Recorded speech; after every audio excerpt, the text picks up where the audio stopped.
Sebuah laporan kesehatan mental global dari Sapiens Lab baru-baru ini merilis data yang sangat mengkhawatirkan, di mana kelompok usia 18 hingga 24 tahun menempati skor kesehatan mental terendah di era modern saat ini. Kita hidup di zaman di mana algoritma media sosial terus-menerus membombardir otak kita dengan pencapaian instan orang lain, yang memicu sindrom kecemasan akut atau yang kita kenal sebagai quarter life crisis. Banyak fresh graduate ataupun pengangguran terjebak dalam kementokan hidup karena mereka mengira solusi dari masalah mereka adalah melakukan banyak hal sekaligus atau mengejar kesuksesan finansial dalam waktu yang sangat cepat. Padahal, sebuah riset neuroscience dari Stanford University telah membuktikan bahwa otak manusia secara biologis tidak dirancang untuk multitasking. Mencoba memikirkan terlalu banyak ambisi justru akan menurunkan produktivitas kita hingga 40% dan meningkatkan hormon stres kortisol secara drastis. Ketika lu merasa buntu dan kehilangan arah, hal yang lu butuhkan bukanlah berlari lebih cepat di atas roda keputusan, melainkan sebuah rem darurat untuk menata ulang fokus otak lu dari nol. Selamat datang kembali di channel YouTube gua, Lutfi Jazuli, dan inilah The Mind Shift. Untuk menemukan rem darurat tersebut, kita harus melihat sebuah fakta demografi yang luar biasa dari sebuah pulau kecil di Jepang bernama Okinawa. Wilayah ini dinobatkan oleh para peneliti global sebagai salah satu dari sedikit blue zones di dunia, yaitu tempat-tempat di mana populasi manusianya memiliki angka harapan hidup tertinggi dan paling banyak memiliki penduduk yang hidup sehat hingga usia di atas 100 tahun. Berdasarkan data sosiologis, rahasia umur panjang dan kebahagiaan mereka bukanlah fasilitas medis yang mewah ataupun genetik yang superior, melainkan sebuah konsep hidup universal yang mereka sebut sebagai Ikigai. Secara harfiah, Ikigai berarti alasan untuk bangun di pagi hari dengan penuh semangat dan kedamaian pikiran. Maka dari itu, melalui video ini, gua tidak akan membahas Ikigai sebagai teoritis saja, melainkan sebagai sebuah sistem navigasi otak berbasis sains yang dibagi menjadi 4 kompas taktis yang dirancang khusus untuk membantu lu keluar dari jebakan kementokan hidup secara logis.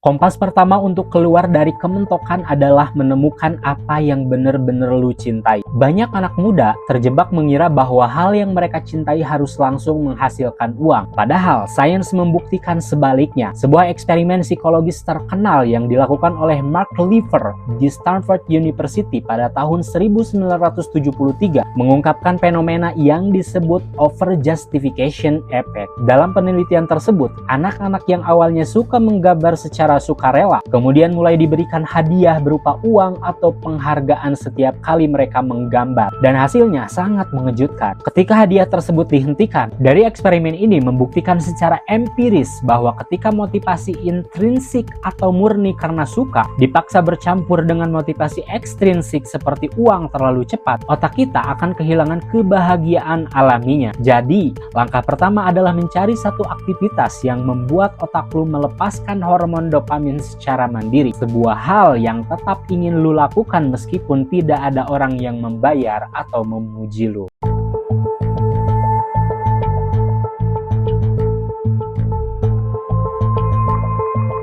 Kompas kedua dari 4 kompas tersebut adalah memahami apa yang lu kuasai atau di mana keahlian lu berada. Seringkali kita merasa mentok karena merasa dirinya tidak berbakat di bidang apapun dan minder melihat keahlian orang lain di media sosial. Namun, fakta biologi dari dunia neuroscience modern telah mematahkan mitos tentang bakat lahiriah lewat penemuan konsep neuroplasticity. Data ilmiah menunjukkan bahwa otak manusia dewasa bukan sebuah struktur yang kaku, melainkan organ yang sangat fleksibel dan bisa terus berubah serta membentuk koneksi saraf baru jika dilatih secara repetitif. Ketika lu mengulang sebuah keterampilan baru selama minimal 20 jam, sinapsis di otak lu akan menebal dan mempercepat transmisi data yang secara otomatis merubah diri lu dari seorang pemula menjadi orang yang mahir. Kementokan yang lu rasakan hari ini bukanlah karena otak lu bodoh atau tidak berbakat, melainkan karena lu belum memberikan waktu yang cukup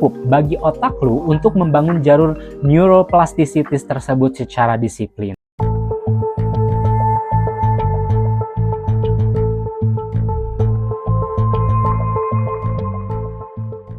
Kompas ketiga memaksa kita untuk mengalihkan pandangan diri dalam diri menuju dunia luar, yaitu memahami apa yang sebenarnya sedang dibutuhkan oleh dunia saat ini. Banyak anak muda yang idealis mengalami kementokan hidupnya ataupun karirnya karena mereka terus mengasah keterampilan yang pasarnya sudah jenuh atau bahkan sudah usang digantikan teknologi. Data dari laporan ketenagakerjaan global menunjukkan adanya pergeseran masif di mana puluhan juta pekerjaan konvensional perlahan hilang. Namun, di saat yang sama muncul kebutuhan yang tinggi untuk keahlian baru di bidang analisis data, strategis digital, dan pemecahan masalah kompleks. Memahami apa yang dibutuhkan dunia berarti lu harus jeli mengamati masalah apa yang sedang dihadapi masyarakat di sekitar lu hari ini. Karena keberhasilan hidup terjadi ketika lu berhenti menciptakan produk atau keahlian yang ingin lu jual dan mulai berfokus menciptakan solusi atas rasa sakit serta masalah nyata yang sedang dihadapi oleh industri saat ini.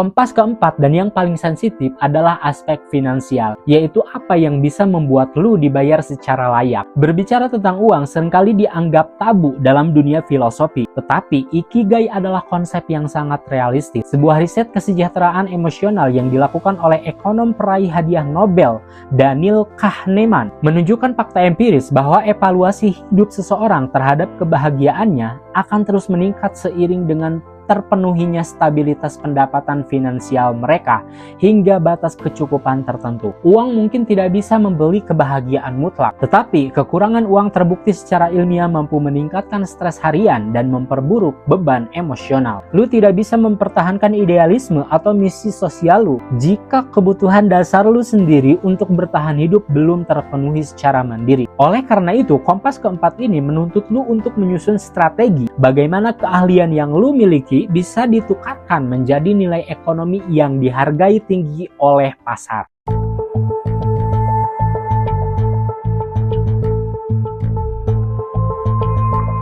Sains membuktikan bahwa ketidakseimbangan dalam mengeksekusi 4 kompas ini akan melahirkan kondisi psikologis yang cacat. Mari kita bedah data realita yang sering terjadi di lapangan. Banyak anak muda yang nekat memulai bisnis hanya bermodalkan lingkaran apa yang mereka cintai tanpa mempedulikan lingkaran apa yang dibutuhkan dunia. Data statistik dari CB Insight secara konsisten menunjukkan bahwa alasan nomor 1 mengapa 90% bisnis baru atau startup gagal total di tahun-tahun pertama adalah karena no market need. Tidak adanya kebutuhan pasar atas produk yang mereka buat. Di sisi lain, jika lu hanya mengejar lingkaran apa yang menghasilkan uang dan apa yang lu kuasai tanpa adanya rasa cinta, otak lu akan terjebak dalam fenomena yang disebut quiet quitting atau kejenuhan mental kronis. Riset dari Gallup menunjukkan bahwa hampir 60% pekerja di seluruh dunia mengalami pelepasan emosional dari pekerjaannya karena mereka tidak menemukan makna atau kepuasan intrinsik dari apa yang mereka lakukan setiap hari. Lalu, bagaimana cara merakit keempat elemen ini jika posisi kita saat ini sedang menganggur,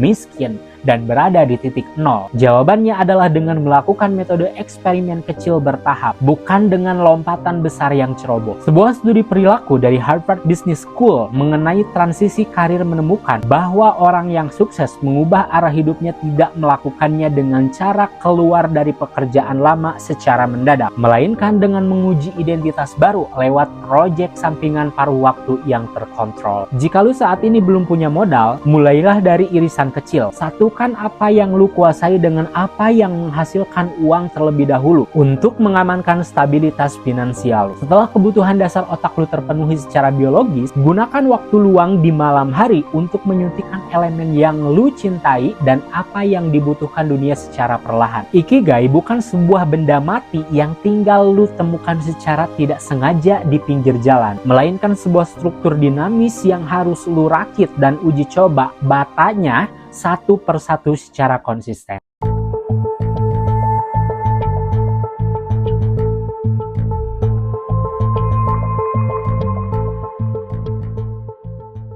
Pada akhirnya, sains dan filosofi kuno Okinawa bertemu pada satu kesimpulan yang sama, bahwa kebahagiaan hidup tidak pernah terletak pada seberapa kaya diri lu di mata orang lain, melainkan pada seberapa sinkron keempat kompas toko lu bekerja di dalam diri lu sendiri. Jangan pernah merasa gagal hanya karena hari ini lu belum menemukan titik temu ikigai lu secara sempurna. Data ilmiah tentang neuroplasticity dan psikologi perilaku yang kita bahas tadi telah membuktikan bahwa otak lu memiliki kapasitas luar biasa untuk belajar, beradaptasi, dan merakit ulang takdir hidup lu dari titik koordinat manapun. Kementokan yang lu alami hari ini hanyalah sebuah fase transisi, sebuah tanda bahwa sistem navigasi di dalam kepala lu sedang meminta lu untuk berhenti sejenak, melihat ke dalam, dan mulai menata ulang prioritas hidup lu secara lebih logis. Ketika lu sudah berhasil memetakan kompas ikigai lu, tantangan berikutnya adalah bagaimana cara mengeksekusi tanpa rasa malas, tanpa gangguan fokus, dan dengan produktivitas yang berlipat ganda. Di dunia psikologi modern, ada satu kondisi mental khusus di mana seseorang bisa bekerja dengan sangat fokus dan bahagia hingga mereka lupa waktu. Sebuah kondisi ilmiah yang disebut sebagai flow state. Bagaimana mengaktifkan saklar flow state